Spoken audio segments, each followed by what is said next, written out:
Olá pessoal, sejam bem-vindos aqui no meu canal, no Cantinho da G. Hoje eu vou mostrar para vocês como fazer um coração de galinha muito gostoso, saboroso e suculento. Você vai precisar de tirar, né, esses resíduos. Faz isso aqui, ó.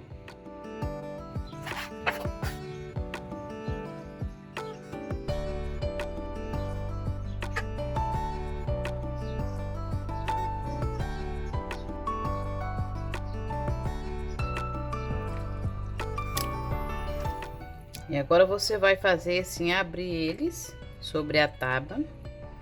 Se todos souberem dessa receita, vai acabar tudo do mercado. Os açougue, que é muito gostoso, muito saboroso.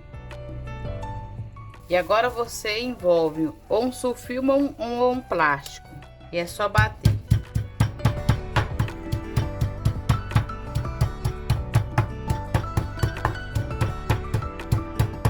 E assim eu vou fazer com todos, tá? Aqui, pessoal, eu tenho 350 gramas de coração, tá? E vou precisar de sal grosso, a gosto, tá? E pimenta do reino.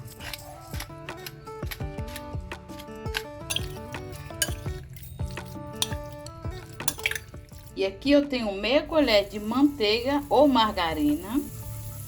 Despeja os corações. Pessoal, dessa forma fica tão delicioso, muito bom mesmo, fica com gosto de assado. Mesma coisa de assado, gente, não tem diferença. Sabe aquele coração assado que você come na churrascaria? Fica do mesmo jeito. Ó, depois que ele já estiver fritando, que ainda não tiver secado a água, adicione uma colher e meia de molho de soja. E agora é só deixar fritar, daqui a pouquinho, alguns minutos já está pronto. E tampa, e é assim que fica, ó. Bem assadinho. Gente, fica bom demais, hein? Uma delícia. E já está prontinho. Que cheiro maravilhoso. Agora é só saborear.